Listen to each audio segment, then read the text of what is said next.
Thanks for joining me. This is Danny, and welcome back to my Botania series. Today we are going to be doing two main things. One, we're going to look at two really nice melee weapons that we can make with the Terra Blade, and some other resources that we have recently acquired.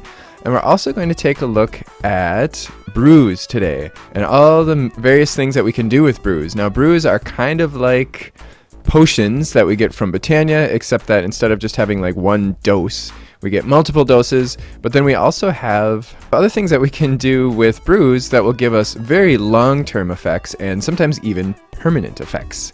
So let's get started with our Terra Blade stuff. So first of all, if we look at the Terra Blade and we hit U and we see what we can do with it, we can see there are two other blades that we can make. One is called the Thundercaller, the other is called the Starcaller.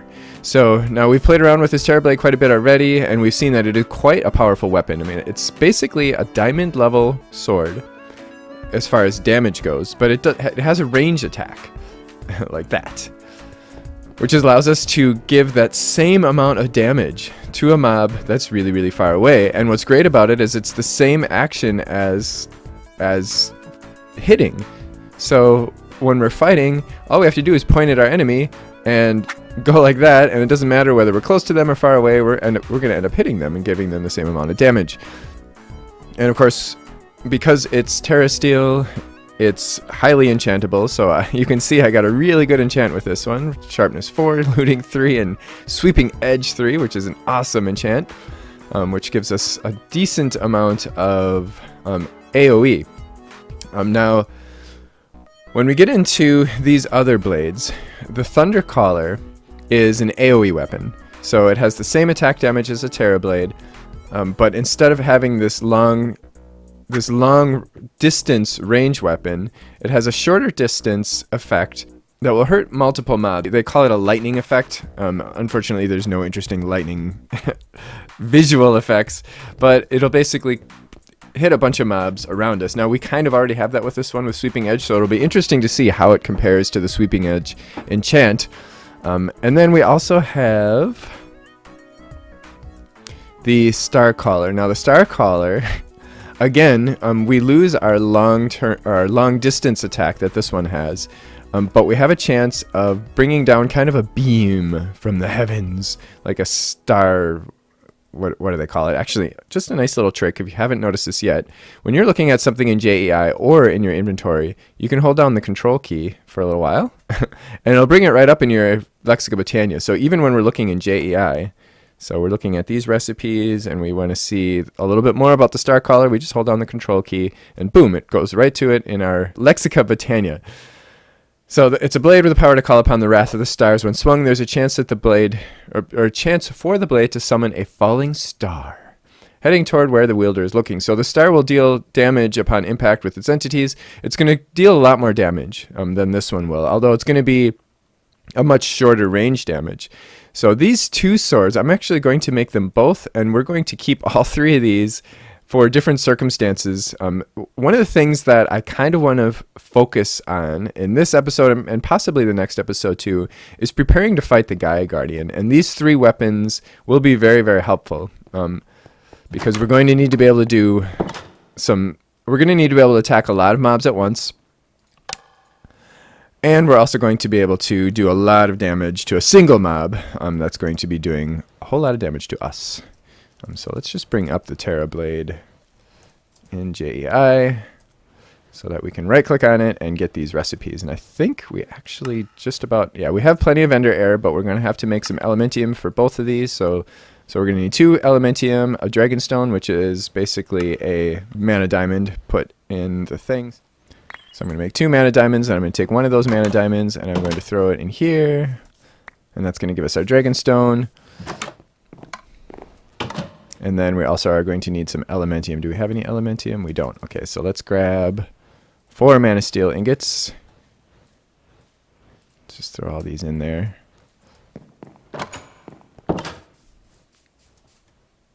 Throw them all in there, and we get 2 Elementium back. And then, of course, we're also going to need 4 Terra Steel, because we're going to need 2 more. We're going to make 2 more Terra Blades. Now, I'm going to keep this Terra Blade for 2 reasons. One, because I like the long distance range.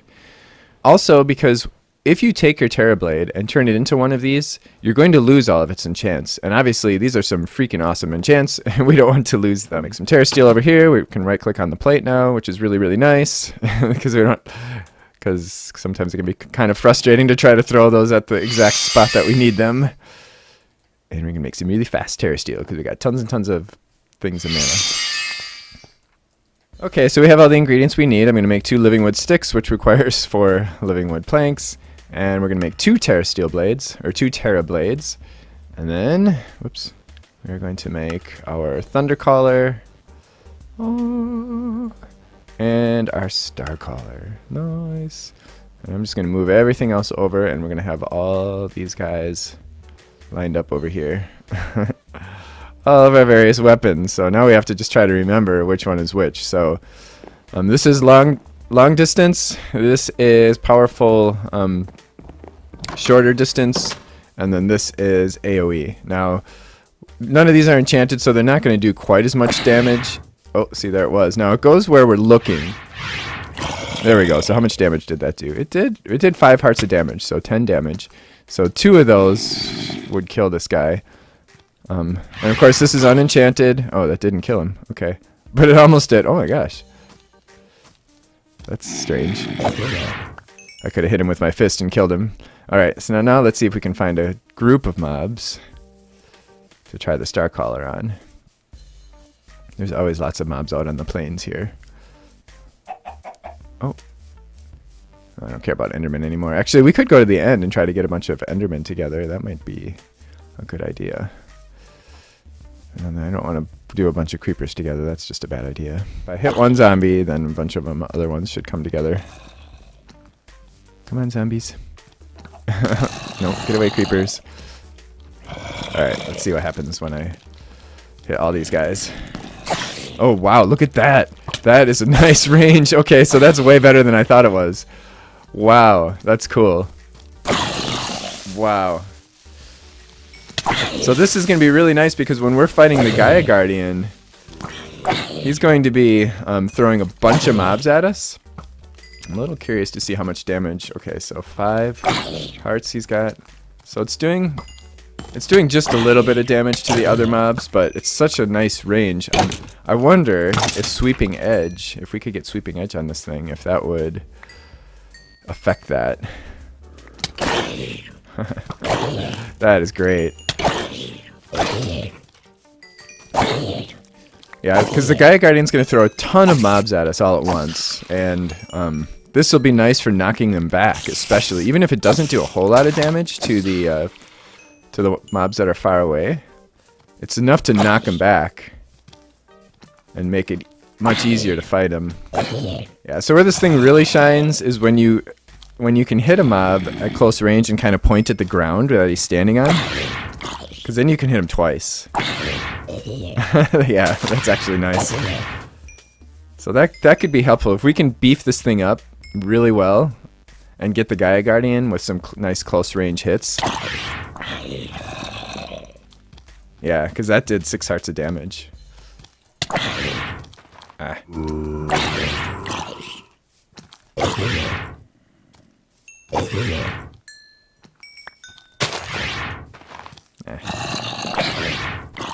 Okay. 6 hearts. I should only have to be able to do that one more time. Yeah. And he's dead. And of course, that's without any enchants. Let's see how this works. Nice.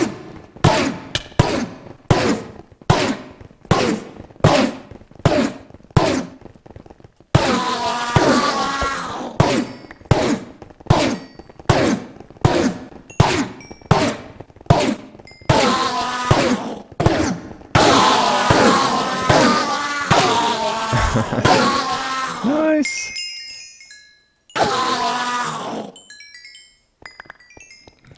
Mostly I'm trying to get XP right now, because I want to do some enchanting. Here's how we make our Botanical Brewery. We do need a Rune of Mana and a block of Mana Steel and a brewing stand, so not terribly expensive, but, you know, not trivial either. So I'm going to actually put this right here for now, just so that we can have both of these mana spreaders pointing at it. Beautiful. I love this thing.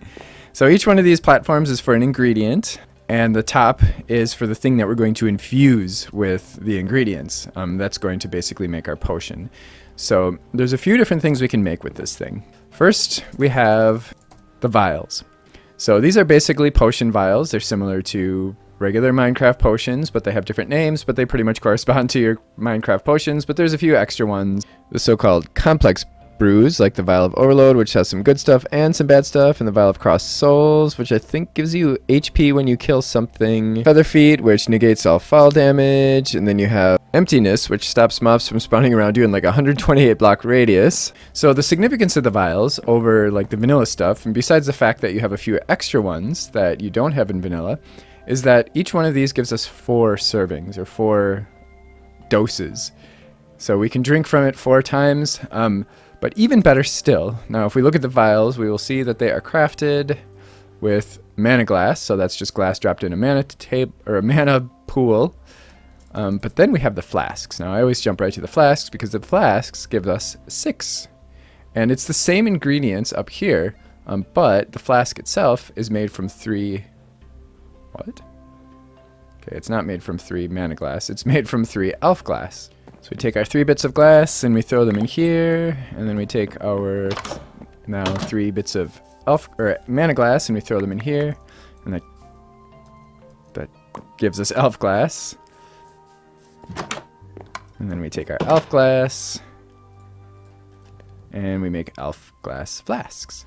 And if we right click on here with an elf glass flask, we can see that it gets placed, and then we're going to decide what we want to make. So if we look at our flasks, I would like to make, well, there are actually 2 potions that I'm going to want to make for the Gaia fight. One of them is instant health, and the other is absorption. And when you click on any one, you get them all, so we still have to find absorption in here. And of course, we can also look in the Lexica Botania for these 2. You do have to have the Lexica Botania in your hotbar in order to get the option to click control. So like, if we find absorption again... Oh, I guess it just takes us to all of the brews. Okay, whatever. So we still have to find it in here. So absorption is the yellow one. And that is netherwort, golden apple, and potato. So we can throw stuff in there and it gets picked up. We can see our little potato on the platform there. Or we can right click and that'll put it up too. If we put something in there that we don't want to, we can shift right click with an empty hand and that'll pull the stuff back into our inventory. Except for the top ingredient, actually. I thought it would only give me 1 ingredient back, but it gave me 2 of them. Okay, so now it's starting to go, and if we hold our wand to the forest, we can see the progress, and it's going crazy, crazy fast. Bing! Because we've got 2 elven mana spreaders hooked up to this guy now. Childhood Blues. Craft a Botanical Brewery and use it to create a brew of any kind. So this is absorption 4. So this is going to give us a lot of extra hearts. If I remember right, it gives us 8 extra hearts of the yellow hearts, you know, the absorption hearts. And what's really nice about this is that as we take damage, if we get down to, like, we start getting into our red hearts again, we can actually eat a golden apple, which would give us 2 hearts of absorption, and it'll just max us out again. So we can keep doing that for 1 minute and 30 seconds before we have to take this flask again. So besides flasks, there are 2 other, or well, besides vials and flasks, there are 2 other awesome things that we can do with this thing. One of them is the Tainted Heart Pendant. Tainted Heart Pendant. So as you can see, we can make, or I always call them heart pendants because they have a little heart, and that just makes me think they should be called heart pendants. But anyway, it's the Tainted Blood Pendant. And what this basically does is it gives us that potion effect, or it gives us a potion effect permanently. We put it in our bauble slot, and it gives us that effect permanently, though it does require mana, of course. As it's giving us the effect, it also requires a lot more mana to brew. So we brew it in the same way that we brew everything else. So if we look at, oh, but we do need prismarine. Oh my gosh. Do we have a way of getting prismarine with Botania? We don't. Oh. Well, anyway, let's take a look at incense next. So I'll work on getting the ingredients I need in order to make the Tainted Heart Pendant, or the Tainted Blood Pendant, and we'll revisit that. In the meantime, let's take a look at incense. So incense is a little bit expensive. It requires a gas tier, blaze powder, and living wood twig. And incense, when we burn it, of course, we are going to need an incense plate. This is kind of our incense burner.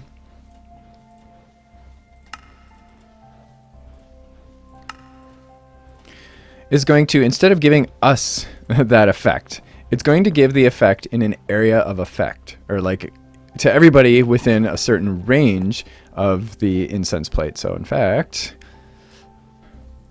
it's actually a pretty large area. It gives us the area of effect in a 30 block radius. So that's 61 by 61 block area, and it affects everyone in the area, and it lasts 60 times as long as the flask. So instead of 1 minute and 30 seconds, it's going to be an hour and 30 seconds. However, it does take 10 times as much mana to produce the incense stick. And plus, as you saw, it also requires the gas tier and blaze powder. And we just take this guy and we throw it in here just like the flasks. And then we put our ingredients. I'm actually going to make a... I forgot what I'm making here.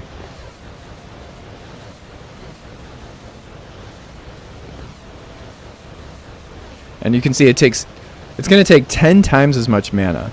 So it's quite a bit more expensive, but it lasts 60 times as long. So it's really going to be economical, even though it's going to last way longer than the Gaia fight. But this one gave us strength 2, and what we basically do, I already set one up. As you can see right now, I have speed 2. And that is because I have an incense right here in this burner, a speed stick. And you basically right click to place the incense on the incense plate, and then you click it with a flint and steel to burn it, and then it'll burn for an hour and a half, or depending on the brew. Some of them last for a really, really long time. The Brew of Vanity Emptiness is 360. So as you can see, we're quite fast. We can go all the way out here before we start to lose our speed, because it's 30 blocks away. So we're already pretty fast with our Sojourner Sash, but we're even faster when we get here. So that was the point. That was the 30 blocks. Yay! Nice. Well, I've searched the wide ocean, and I haven't found a monument. I've gone a long way. All this. I think I pretty much covered this entire ocean. Didn't see a single monument. Although there might be some area over here I haven't explored yet, but yeah, that's pretty far away. So no prismarine, although I did find some weird spawning. Ooh, this looks really nice from here. I did find some weird, like, just prismarine blocks spawning somewhere with some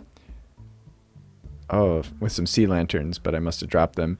I got some prismarine crystals and I got prismarine, but no shards. And you can't make the shards out of the prismarine in this pack. I found one.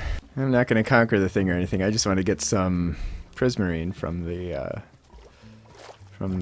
Guardians, if I can find any.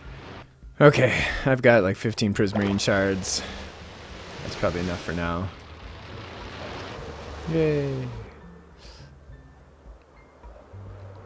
Yay! I can finally make a Tainted Blood Pendant, and I think I want to do strength with this one. Even though I made... Wait, is that the incense I made? Was it strength? Yeah, darn it. I want to do strength because I can see myself wanting strength when I'm out and about fighting mobs. So we're going to do strength.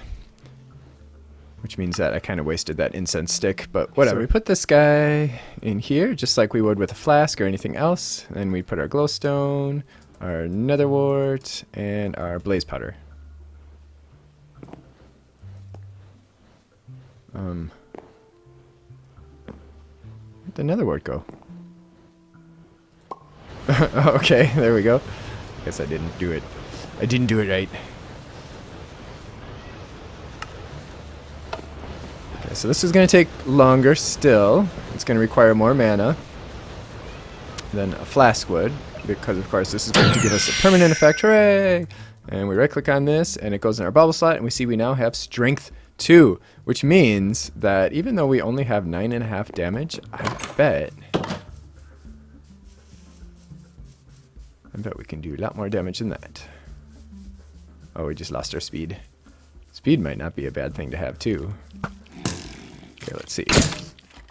So, oh my gosh, it's only got 2 hearts left. Okay. Wow.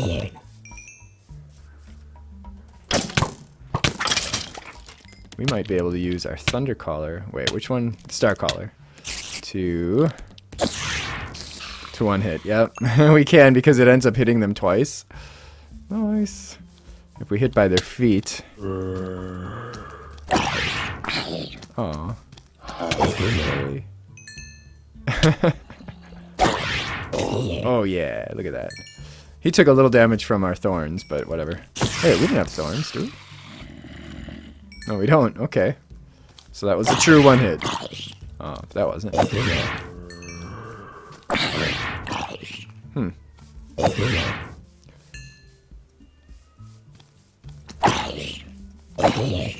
Nice. What do you got left? Nothing. We can hit you with our bare hands. Yep. Oh wait, let's do Thundercaller over here. Yeah, look at that. And you probably only need one more hit. Yep. Nice.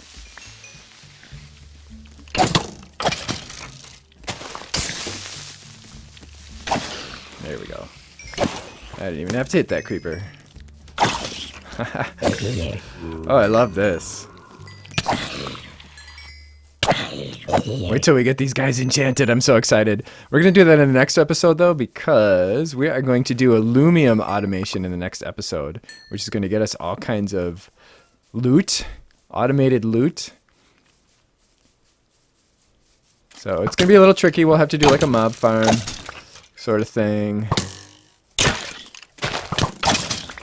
But it'll be fun and lucrative. I love this Thundercaller for doing all these mobs.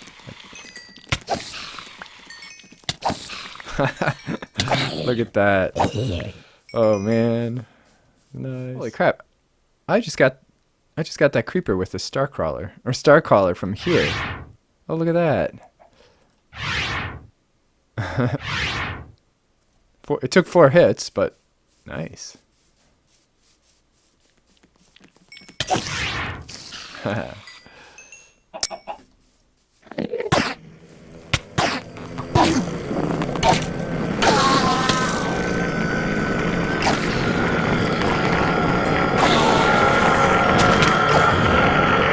heard that enemy die behind me. I actually killed 3 creepers at once over there.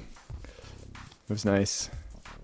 I mean, not with 1 hit, but like it took like 2 or 3 hits, and they were all dead, and they were all like right next to each other. So besides the potions and brews and the heart pendants and the incense, there are other ways in Botania to get some nice effects.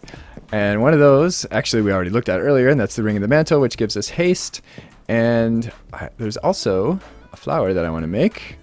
But it requires a Moon of Spring, which is water, fire, wheat, and 3 saplings. And 2 yellow, 2 orange, and 2 white. And that is the Fallen Canade. Okay, so the Fallen Canade is going to give us just a tiny little bit of regen. Regen 3. It's higher than what we can get from any brewing.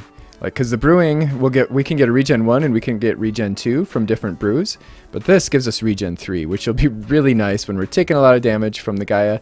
There is one problem with it, and that is that if we put our thing on, we can see it's got a very small range.